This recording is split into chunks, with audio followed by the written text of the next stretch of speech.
এইভাবে চাকরিচ্যুত বিডিআর সদস্যদের ক্ষতিপূরণ সহ চাকরিতে পুনর্বহালের দাবিতে কর্মসূচি পালন করছেন আটক বিডিআর সদস্যের স্বজনরা। এই বিষয় নিয়ে বিস্তারিত জানাতে কেন্দ্রীয় শহীদ মিনার থেকে যুক্ত হচ্ছেন সহকর্মী তানজিম শাফিন। এর আগের সংবাদেও আপনি আমাদের সঙ্গে যুক্ত হয়েছিলেন, জানাচ্ছিলেন তাদের দাবি দেওয়ার কথা।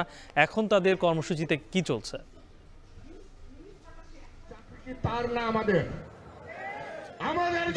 সকাল ৯টা থেকেই সারা দেশ থেকে চাকরিচ্যুত বিডিআর সদস্যরা এবং জেলের বন্দী বিডিআর সদস্যদের পরিবারের সদস্যরা কেন্দ্রীয় শহীদ মিনারে আসতে থাকেন। এখন কেন্দ্রীয় শহীদ মিনার প্রাঙ্গণ প্রায় পুরো কানায় কানায় পরিপূর্ণ হয়ে গেছে এই সদস্যদের কারণে। এবং এখানে আমরা আসার পরে তাদের যে দাবি দাওয়াগুলো শুনে আসছি, যেটি দীর্ঘদিন যাবত আসলে তারা জানাচ্ছিলেন ৫ আগস্ট রাজনৈতিক পট পরিবর্তনের পর থেকেই নতুন আশার সঞ্চার হয় জেলবন্দি বিডিআর সদস্যদের পরিবারের মাঝে। তারা যেটি জানান যে এই পরিবারগুলো দীর্ঘ ১৬ বছর যাবৎ একটি অন্যায় এর শিকার এবং তারা বলছেন যে এই মামলাটি ছিল ষড়যন্ত্রমূলক, যাতে কর্তৃত্ববাদী সরকার তাদের কর্তৃত্ব প্রতিষ্ঠা করার জন্য দেশপ্রেমিক যে সকল বিডিআর সদস্যরা রয়েছেন তাদেরকে অন্যায়ভাবে দোষী সাব্যস্ত করে কাউকে চাকরিচ্যুত করা হয়েছে, কাউকে মামলা করা হয়েছে।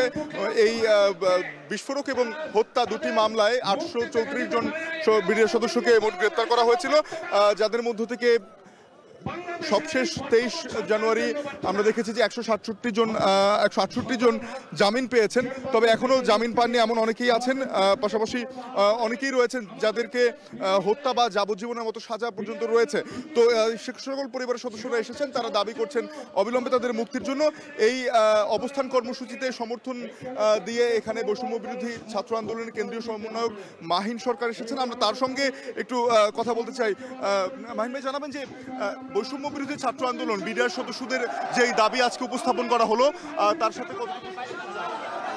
দেখুন, বিডিআর সদস্যদের যে দাবি দাওয়াগুলো আমরা দেখেছি, বিডিআর সদস্য শুধু নয়, এখানে বিডিআর এর পরিবারের সদস্য এবং সেনাবাহিনীর যারা ক্ষতিগ্রস্ত তারাও কিন্তু এখানে তাদের দাবি দেওয়া দিয়েছেন এবং তাদের সম্মিলিত যে দাবি দেওয়া সেটি নিয়ে আসলে আমাদের এই আন্দোলন।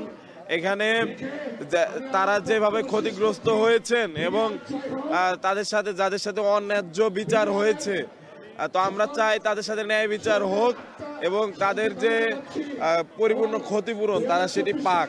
তো আমরা শুনছিলাম যে কেন্দ্রীয় সমন্বয়ক মাহিন সরকার বলছিলেন যে সকল বিডিআর সদস্য ওরা জেলবন্দি রয়েছেন অন্যায়ভাবে, যারা চাকরিচ্যুত হয়েছেন কিংবা যে সকল সেনা সদস্য এই সকল মামলার কারণে এতদিন অন্যায় বিচারের মুখোমুখি হয়েছেন, তাদের চাকরিতে পুনর্বহাল কিংবা রাষ্ট্রীয় ক্ষতিপূরণের ক্ষেত্রে বৈষম্য বিরোধী ছাত্র আন্দোলনও সমর্থন দিয়েছে। তো এই ছিল আমার কাছে গালিব।